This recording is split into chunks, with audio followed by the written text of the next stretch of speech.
Hello everyone, myself mister Daya Sahu और आज हम लोग स्टडी करेंगे वैद्युत द्विध्रुव आघूर्ण इलेक्ट्रिक डायपोल मोमेंट के बारे में और इससे संबंधित कुछ न्यूमेरिकल प्रश्न का सॉल्यूशन करेंगे।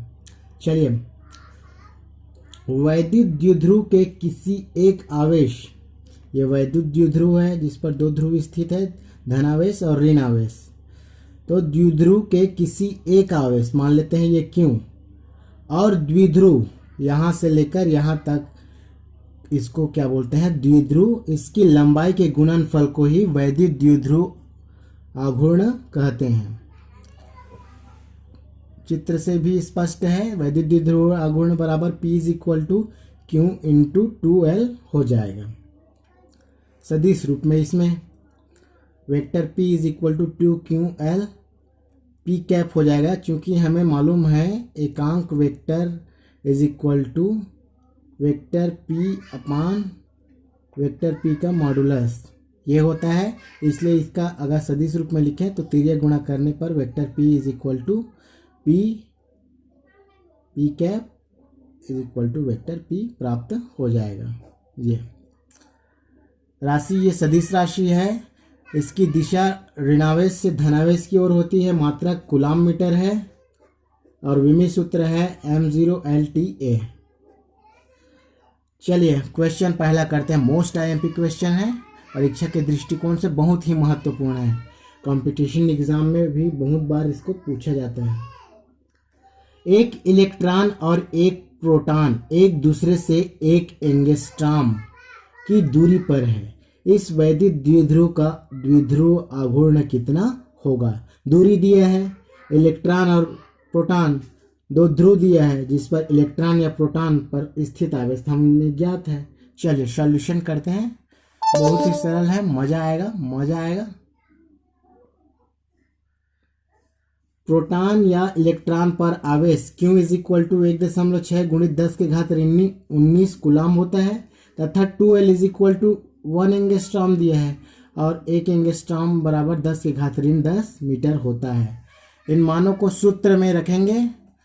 द्विध्रुव आघूर्ण का सूत्र है P = Q × 2L।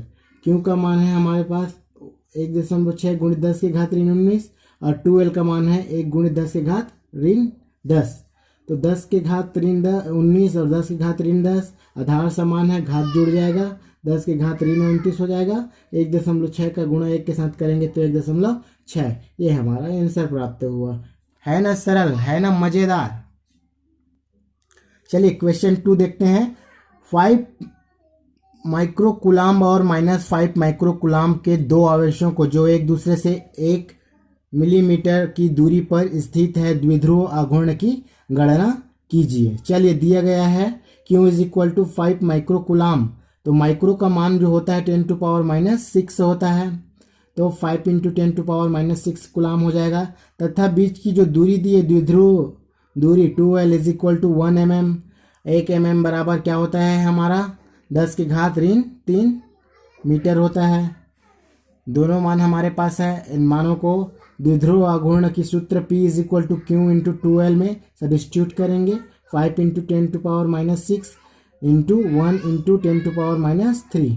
आधार दोनों का समान है, घात जुड़ जाएगा, 5 एकम 5 और ये कूलाम मीटर में आपका आंसर आ जाएगा। कूलाम मीटर है, सेंटीमीटर नहीं है भैया, है ना। चलिए क्वेश्चन नंबर 3 देखेंगे। 5 माइक्रोकूलाम और -5 माइक्रोकूलाम के दो बिंदु आवेश एक दूसरे से 4 सेंटीमीटर की दूरी पर स्थित है।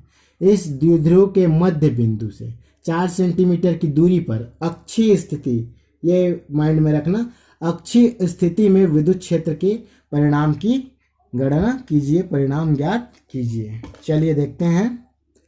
अब ये अक्षीय स्थिति में कहलाता है। मान लेते हैं ये दो है हमारा 5 माइक्रोकूलाम है एक तरफ आवेश और एक तरफ -5 माइक्रोकूलाम। दोनों के बीच की दूरी 4 सेंटीमीटर है और इससे भी 4 सेंटीमीटर दूरी पर कोई भी बिंदु है जिस पर हमें विद्युत क्षेत्र की तीव्रता E हमें क्या करना है, ज्ञात करना है। यही है अक्षीय स्थिति। चलिए, दिया गया है Q = 5 माइक्रोकूलाम। तो माइक्रो का जो मान होता है 10⁻6, तो 5 × 10⁻6 कूलाम हो जाएगा। बीच की जो दूरी दिया है 4 सेंटीमीटर दिया है, तो 4 इंटू 10⁻² मीटर हो जाएगा। तथा आर का भी मान 4 सेंटीमीटर दिया गया है, जिसको भी हम लोग मीटर में कन्वर्ट कर लेंगे, 4 × 10⁻² मीटर।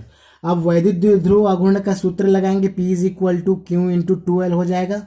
Q का मान हमारे पास अवेलेबल है 5 × 10⁻⁻6 और 2L का भी मान हमारे पास अवेलेबल है 4 × 10⁻²।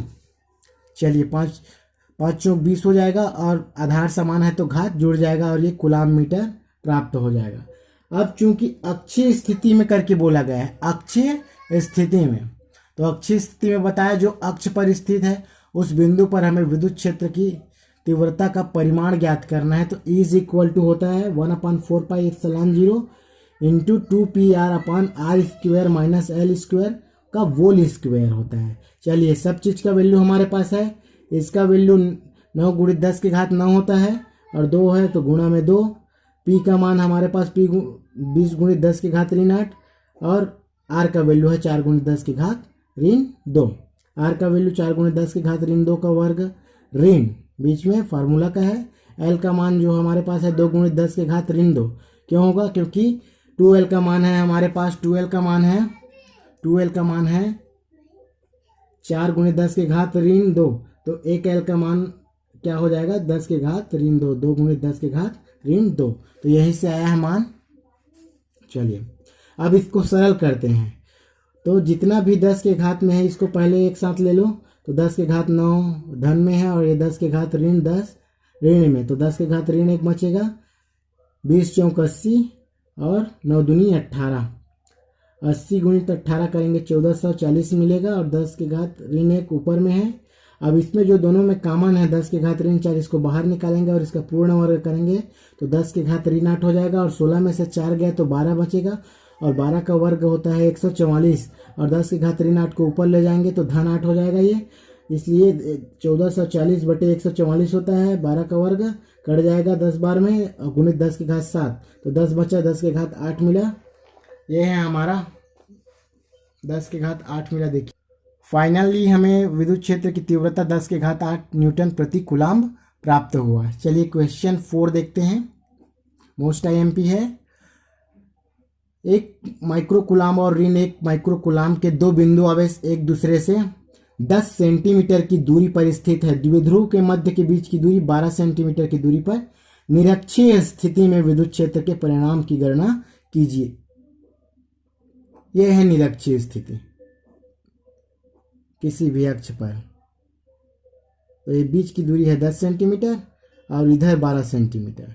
तो इस स्थिति में हमें विद्युत क्षेत्र के परिणाम की गणना करनी है। चलिए दिया गया है Q = 1 माइक्रो कूलाम्ब, तो 1 माइक्रो कूलाम्ब = हम और लिख सकते हैं 1 × 10⁻6 कूलाम्ब और बीच की दूरी 2L = 10 सेंटीमीटर। इसको भी हम लोग मीटर में कन्वर्ट करेंगे, 10 × 10⁻2 मीटर। आर का वैल्यू भी है 12 सेंटीमीटर, आर ये 12 × 10⁻2 मीटर हो जाएगा। फिर द्विध्रुव आघूर्ण का सूत्र अप्लाई करेंगे और निरक्षीय स्थिति का सूत्र अप्लाई करेंगे। द्विध्रुव आघूर्ण P = Q × 2L हो जाएगा। Q का भी वैल्यू हमारे पास अवेलेबल है, 2L का भी वैल्यू हमारे पास अवेलेबल है। फाइनली P का वैल्यू क्या मिलेगा 10⁻7 coulomb metre.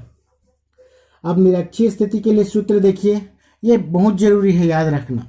E = 1/4πε0 into P/r² + L² to power 3/2। सबका वैल्यू सब्स्टिट्यूट करते हैं। इसका वैल्यू 9 × 10⁻9, P का वैल्यू 10⁻7, R का वैल्यू 12 × 10⁻2 पूर्ण वर्ग हो जाएगा, धन 5 × 10⁻2 L का मान है और इस सब का घात 3/2 हो जाएगा, 3/2 हो जाएगा। अच्छे से करते जाना सब। 9 × 10⁻2, अब इधर 144 × 10⁻4, 25 × 10⁻4 और इस पूरे का घात 3/2। इसमें 10⁻4 10⁻4 को हम लोग बाहर निकाल देते हैं, जिससे 10⁻4 और इसका पूरा का घात है जो 3/2 है ये कट जाएगा, 2 × 2 2 दूनी 4 बच जाएगा 10⁻4 और ऊपर में ज्यों का त्यों रहेगा 100, ये हो जाएगा 169 के घात 3/2। 169 जो है वो 13 का वर्ग है, तो ये वर्ग खत्म और जो 10⁻6 से ऊपर चले जाएगा तो 9 इंटू 10⁸ हो जाएगा, और अपान में है 13⁻3, तो 13⁻3 2197 होता है। और अपनी सुविधा के लिए यहाँ से हम लोग 9 × 10⁻3 को अलग कर दिए हैं भाग देने के लिए, और 10⁻5 को अलग। तो 9000 को 2197 से भाग देने पर 4.096 मिलेगा, और 10�5 न्यूटन प्रति कूलाम प्राप्त होगा। ये निरक्षीय स्थिति के लिए ये आंसर है। Thank you everyone, please share subscribe करें। Thank you. और कुछ भी दिक्कत हो तो कमेंट करें भाई। ये फाइनली आंसर है आपका। कमेंट ज़रूर करें सब। कोई भी समस्या है, सुझाव है तो बिल्कुल बताएं। Thank you very much.